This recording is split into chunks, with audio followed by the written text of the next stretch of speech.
Brandon, thanks for joining me today, man. Eric, thanks for having me. Yeah. So you and I have known each other for a long time, as long as I've known Coach Burt. I first met you guys when you were working at Riverdale, and I was working at Middle Tennessee for the women's basketball program. It seems like 2 generations ago, but it was about 20 years ago when we first connected. So you've come a long way since then, if you don't mind me saying it that way. I mean, give us a little background on how you ended up where you're currently at, what initiated that process, your connection with Coach. Kind of just give us some background. Yeah, me and Coach Burt grew up together, actually. So I've got a lot of good stories. If anybody ever wants to just direct message me, and we can have a really good time with it. But me and him both got into coaching basketball at a young age. I was, we were both high school players and went to college and decided to go ahead and go straight into our coaching careers. And we were both non-faculty assistants, while we were in college, and both got the head coaching job at Riverdale High School. He was the girls coach. I was a boys coach when we were 23 years old. He may have been 22 at the time, when he first started. So we were the two youngest head coaches in the state at the largest high school in the state. And, I was there for 12 years, had a great run. He was there a little bit shorter in time, and obviously won a state championship and did some huge things for the girls program while I was doing the boys. And, just fortunate, right place, right time, a lot of hard work. I always go back to everything happens for a reason. Yeah. And, I think throughout that time, I remember, mopping the floors and coaching a sixth grade AAU team. And that's how I got my start. I had some friends that asked me to coach their kids in AAU, and I was a 19-year-old in college, and just kind of took a leap of faith and did that. And what's funny is it's all come full circle. My son's in sixth grade right now, and I'm coaching his team over at MTCS. And, that's good. Got a game tonight, actually. Yeah, good. A little bit later on. So, so that's my coaching now. It's gone, it's gone all the way full circle. Yeah. To the top of the high school ranks, all the way back to the sixth grade ranks. For those people, most of the people that are going to see this are in the business world, right? They maybe have never coached or been in the athletic world. And I didn't know this until I transferred, but talk about some of the skills that you had as a coach, as the skills that you taught your kids, the attitudes, the habits that we had as athletic coaches in chasing a championship, how they transferred for you. Like what skills did you bring to the business world that helped you? What did you have to learn that was different? Talk about some of that. The biggest thing is just work ethic, Eric. I think it's kind of lost in our society a little bit today. I mean, I was telling somebody the other day that when I was coaching basketball at Riverdale, I think I had a master's degree. I was coaching golf. I was teaching math. And I think at the height, I was making maybe $55,000 a year. And with all those degrees and everything else, but on the side, I was running a fireworks tent in the summer, like a lot of other coaches do for 2 weeks. I was cutting grass. I was actually cutting my neighbor's grass in our subdivision at the same time I cut mine to make an extra $30. I was, you name it, I would do it. And I think I carried that over into the business world where it's, like the great Don Meyer always said, you always take notes and you always pick up trash. Right. And so doing the little things, I think, going into the business world and a community of networking, we always try to teach our kids to get out in the community, even when we're coaching them and getting to know people, because those people can help you on down the road. I think that made my transition very easy, or a lot easier, when I started going from coaching into the mortgage world. Is just seeing the work ethic, trying to get the kids to buy into that same work ethic, doing the little things that others won't do. And I think right now, especially in the mortgage industry, which is what I'm in, and the real estate industry in general, the ones that are going to work through this time frame that we're in right now will come out of this even better when things change. And so I'm excited about what's going on, because right now we have more tools than we've ever had in the mortgage industry since I've been in the business for 12 years. And I think that work ethic and grind that Coach Burt has instilled in me even more since I've got out of coaching will really help us. Talk to me a little bit more about the transition you made. So you were at Riverdale. Like, how were you exposed to FirstBank? Did you have a conversation? Did you go searching for opportunity? Did they come to you? Like, how did that transpire? Because I think what you see, especially in this group, you still see people looking for transition. They're looking for opportunity. How do I go from here to there? How would that work? What could you share with us about that process?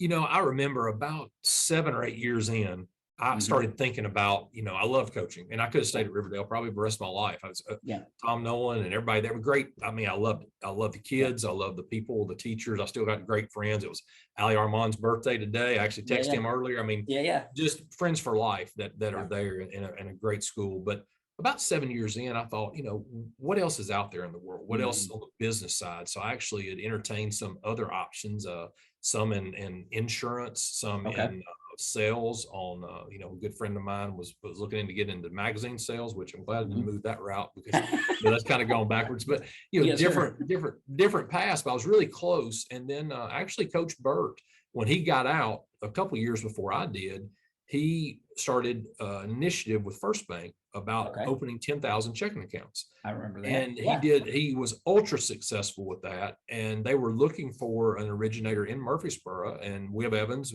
is a good, he's actually my mentor here now. He got with Coach Burt, and Burt said, hey, you need to take a chance on this guy. And so I had no clue about mortgage. Well, I've got a math background, had a math degree and a solid work ethic, and said, let's give this a try. And I'll never forget sitting in the meeting with Webb and Don Holsinger. And I'm sitting here, and I'm a guy that's preparation is the key. So I'm sitting here after the season's over, and we're talking about this meeting, and I'm in, what is this, March probably? Yes, sir. And I'm saying, well, if I can work for 2 months learning it, that way, as soon as I get out, I can start and hit the ground running. Yeah. I've got an opportunity. And I remember meeting with him and saying, listen, if I could just make $50,000 my first year, because that's basically what I was making there. If I could just do that, and they both looked at me and said, yeah, I mean, if you hit it, you're going to be fine. And so for 2.5 months, I was teaching school on Monday. I would take a sick day. I'd give them work to do on Tuesday and have a sub come in. I was training for mortgage, and then on Wednesday I was teaching, and I kept doing that for a couple months. And by June, my first full month in mortgage, I did 7 loans for almost $1 million.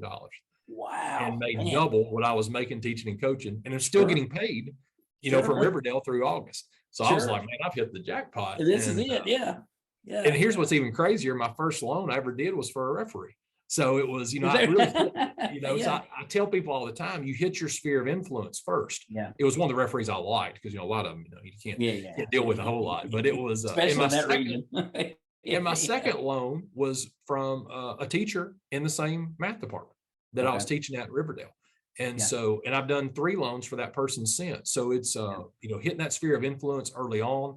And then my second month in July, I did 11 loans, and I'll never forget it. I'm sitting there going, man, this thing is good. And I got in at a good time because rates were low in 2010, but there was no houses being bought. So I got to learn through my mistakes. I'll never forget, I tried to do a 1,300 square foot house on 40 acres. I'm sitting there going, why can't it go through? And, so I learned a lot. And fortunately, that was one of my past school teachers, another, poor person that's in that sphere of influence. And I was able to get it to on the bank side, and they took care of it. But it was just, Coach Burt really initiated that through my friendship with him. And he saw in me more potential than what I was doing, which he sees in everybody.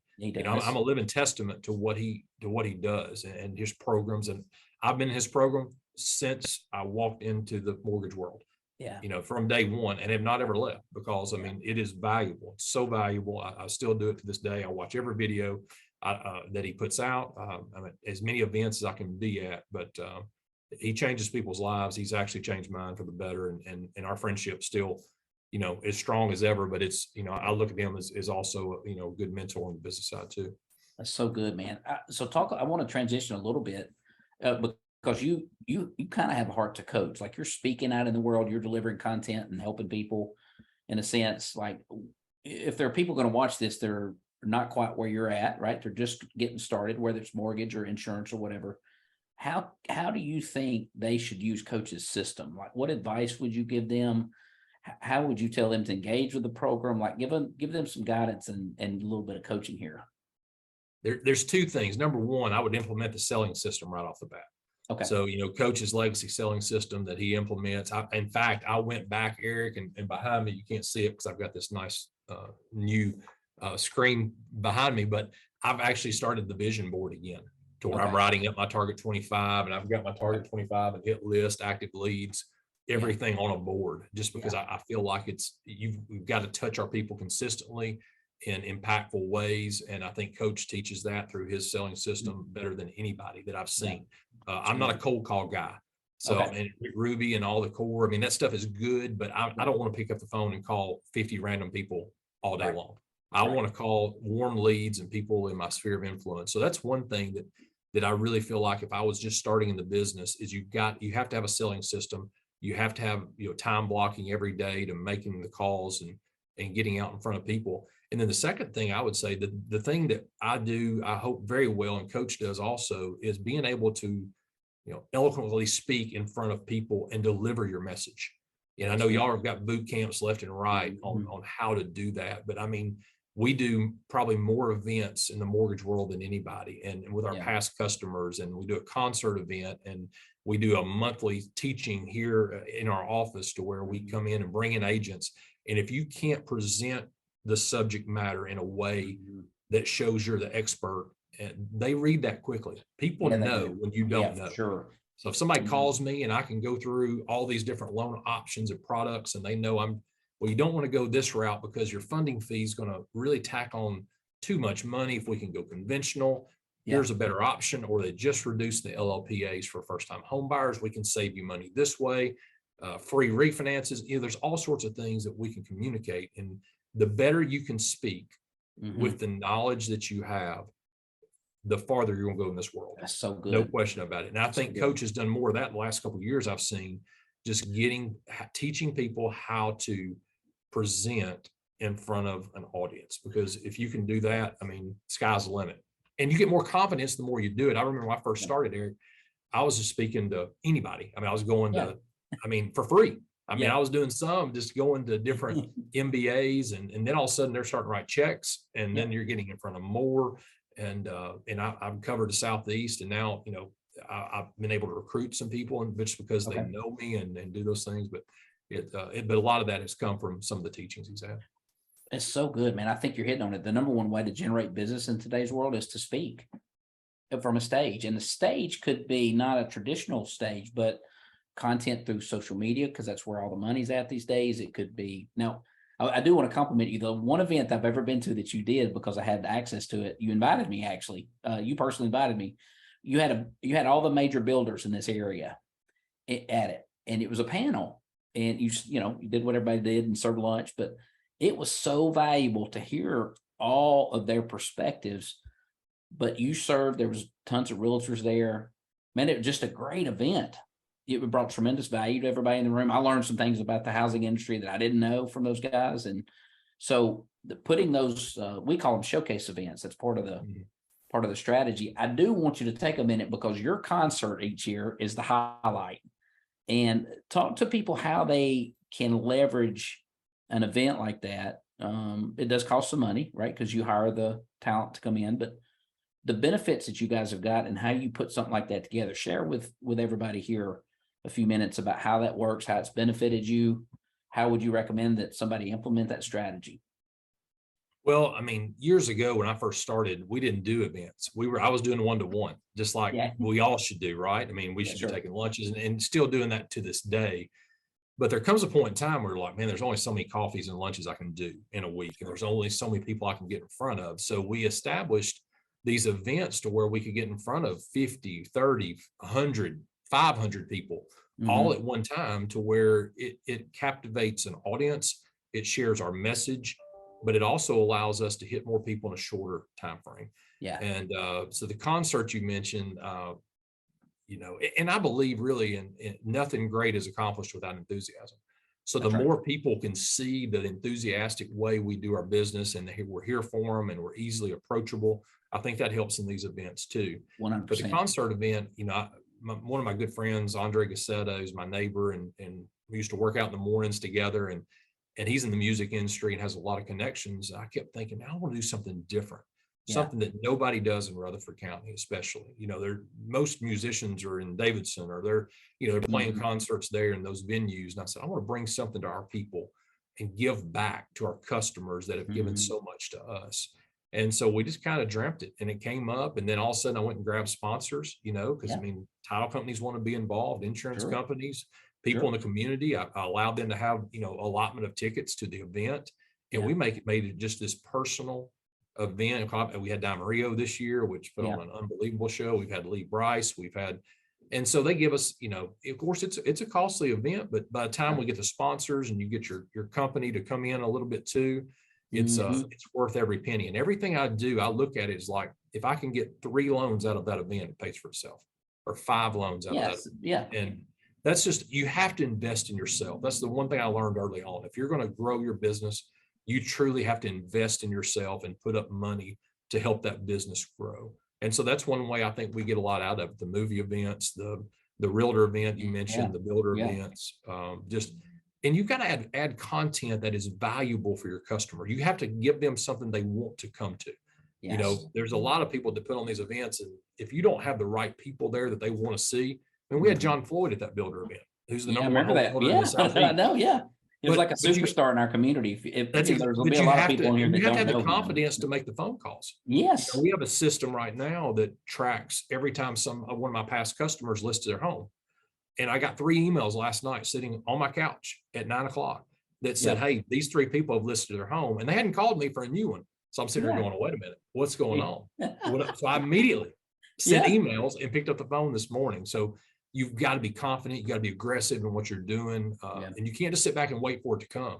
We've been so blessed the last 2 years, Eric, with the rates the way they've been, and just being able to sit here and answer the phone for refinances and purchases left and right.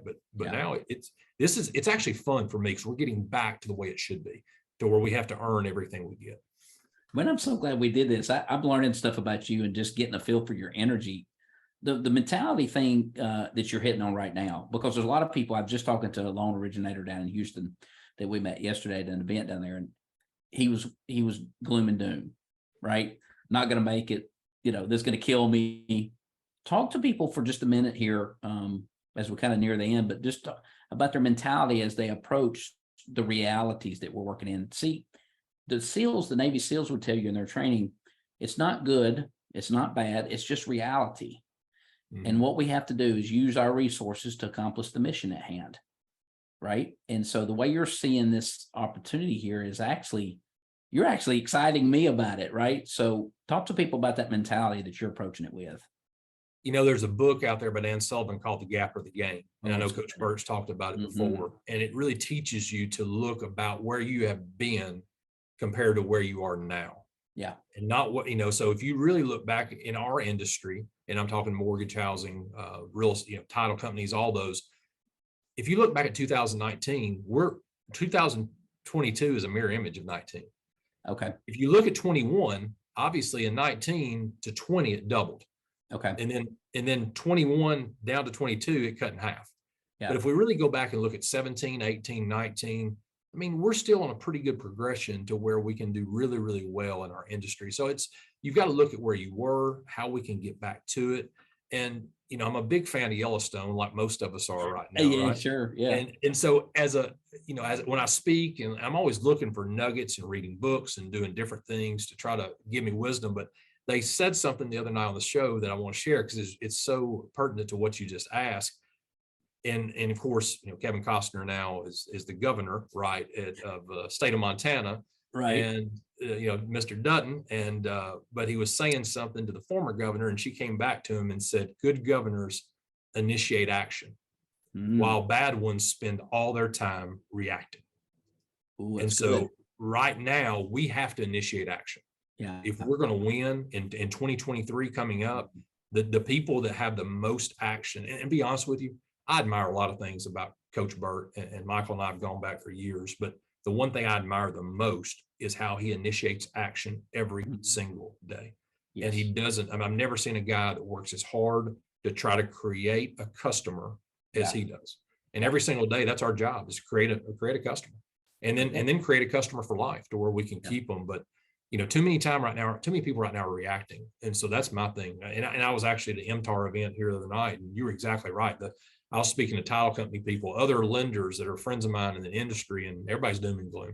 But I'm just like, listen, it's more action will overcome this, and there will be a better time. And for the people that continue to work through it, there's, as Coach Burt was, he always say, there's, summer ass, spring ass with what you've done all winter. Yeah. And I really feel like right now is our winter. It is, but we've got to work the systems and keep initiating that action. Yeah, so good, man. This has been great. You're unfortunately episode 2 because Tommy was adamant that we interview him first. It's he is a hard act to follow. So, yeah. so I'm just hoping to hold up, get close to what he did. If I did that, that's a huge win, right? Well, you find these little groups of excellence in different ways, right? Like these group of guys that started with Coach. I mean, you're a part of that. There were other people in it. I don't want to leave anybody out, so I'm not going to start naming names. But what you did is you started a process of growth and development in a community of people that where they need inspiration, right? We have a great community here, but just think about how much the community of Murfreesboro and Rutherford County has grown since Coach started. I mean, just the growth that's an expansion in our community. So I want to recognize you and celebrate you for going long obedience in the same direction. And thanks for sharing with the group today. Man, this has been great, man. You need to do more of this. You need to do more coaching. You need to do more for speaking. We need to do more stuff together, man. I think, Yeah, I appreciate it, Eric. Anything I can do to help people, it always comes back. I mean, that's, I heard something the other day also, and it said, life's short, take the shot. Right. That's right. And, that's good.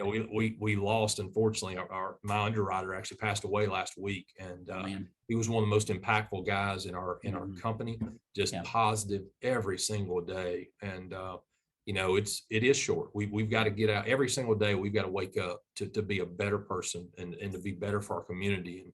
And I think the more you dive into your communities and take that action, you're going to win. I mean, people want to help you. You can't be afraid to ask and to continue to do those things. But it's been a lot of fun being a part of Coach Burt's success, and hope to see him continue for sure.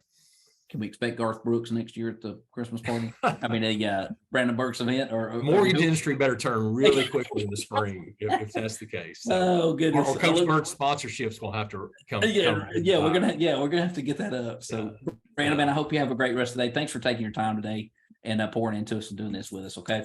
Thanks, Eric. Appreciate you guys. All right. See you, man.